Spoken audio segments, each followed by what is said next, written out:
نگویی به پدر و مادر فاضل‌تر است از نماز و روزه و حج عمره و غذا در راه خدای عز و جل.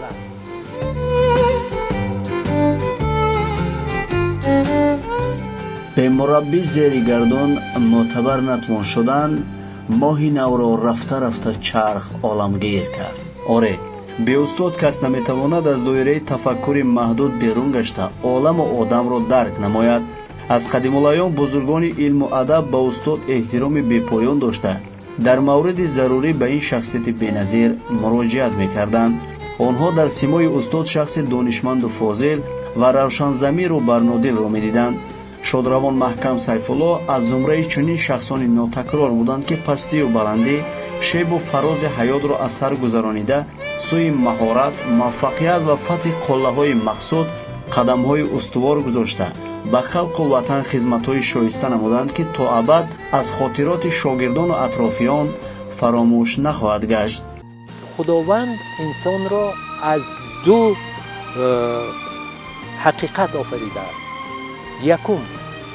این حقیقت صورتی زیبایی ظاهری، دوم صورتی زیبایی باطنی. اگر در انسان صورتی ظاهری به باطنی موافقه کنه و اگر صورتی ظاهری را به خلق و باطنی را به خلق مانند کنیم، آنگاه انسانی کامل به وجود میاد. باید یادآور شد که شادروان شخصیت حلیم و نیکسرشت سیف‌الله محکمов زاده دهه پتروی ناحیه شهرنو بوده. مکتب اینترنت 8 ساله ناحیه شهرنو و میانه رقم 2 شهرک کلین شهر دوشنبه، اینچنین دانشگاه دولتی آموزگاری تاجیکستان به نام شفچنکو را ختم نموده. فعالیت آموزگاریشان را از سال 1968 در وظیفه سرواژه مکتب میانه رقم 30 ناحیه شهرنو آغاز نموده. بعدتر همچون معلم فن زبان و ادبیات تاجیک ایفای خدمت نموده. از سال 1987 تا ماه می سال 2020 در دانشکده مرکز تکمیل اختصاص، حالا مؤسسه دولتی دانشکده جمهوریوی تکمیل اختصاص و بازآموزی کارمندان ساحه معارف به وظیفه مشاور کابینت زبان و ادبیات تاجیک و مدیر کاتدر متدیک تعلیم فنهای گومانیتری در این مکان معرفت کار و فعالیت داشتند. سال 1990 در موضوع کنسپسیون شخصیت زنان در داستان‌های همنام لیلی و مجنون عصرهای 16 و 19 رساله نامزدی دفاع نموده. نامزد علم فیلولوژیا و سال 1993 به گرفتن عنوان داتسنتی مشرف گردیده بودند. یکی از خدمت‌های بزرگ شادروان سیف‌الله مردیویچ در علم تاجیک آن بود که با قلم و 5 монограф علمی концепция личность женщин و одноименных поэмах Лайли Меджнун سال 1993 به زبان روسی، آفرینش سیمای انسان در داستان‌های همنام لیلی و مجنون سال 1995، научно-методические основы изучения любовно-романтических поэм персидско-таджикской классической литературы в школе 2006 به زبان روسی، اساسهای علمی و متدی تعلیم داستان‌های عشقی رمانتیکی ادبیات کلاسیکی تاجیک و فارس در مؤسسه‌های تحصیلات عمومی جمهوری تاجیکستان 2007 و خصوصیت‌های اسلوبی و بدیعی مثنوی‌های عاشقانه داستان فارسی تاجیکی در عصر 15، 6 اثر بدیعی، تومار قرض، ستاره تخار، پتروی من سال 2000، درمانگاه صبا سال 2002، خانه امید سال 2003 و شهر دلارا سال 2004، همچنین 8 کتاب درسی زبان دولتی یعنی تاجیکی برای صنف‌های از 2 تا 7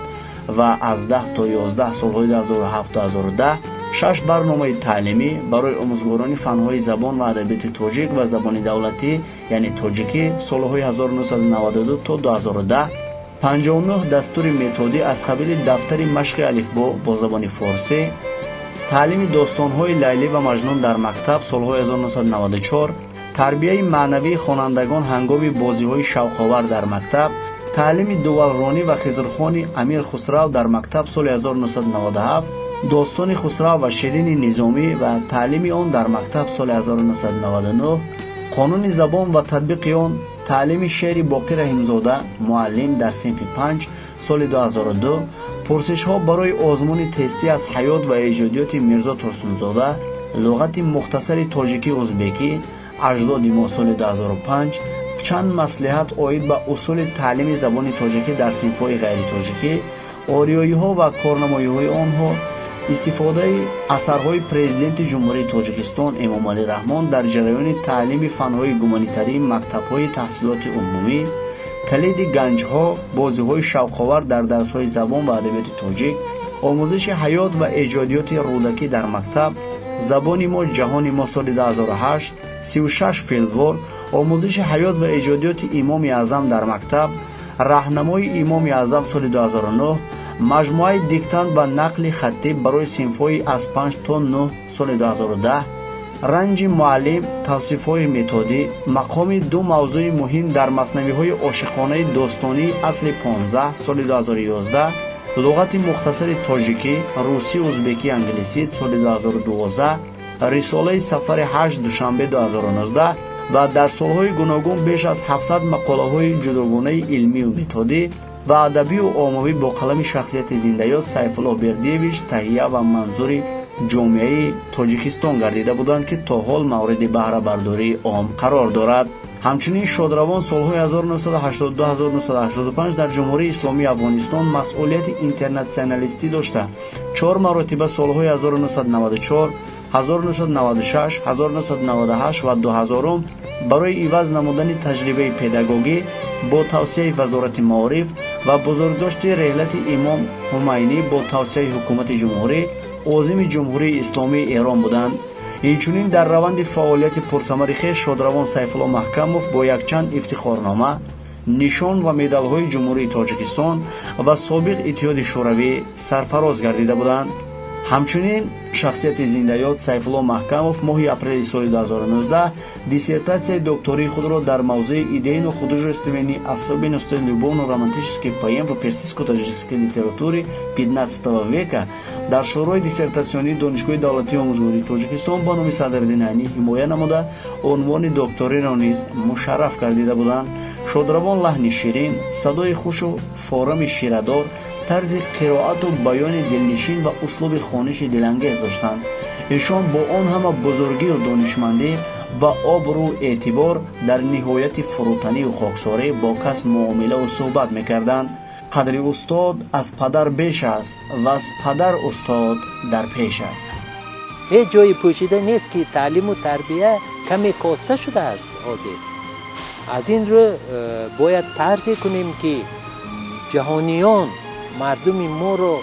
به مثل گذشتگان که شهرت و مقام و منزلت بزرگ داشتند علمی خیلی بشناسند، به مثل میرسید علی حمدانی، به مثل عبدالرحمن جامی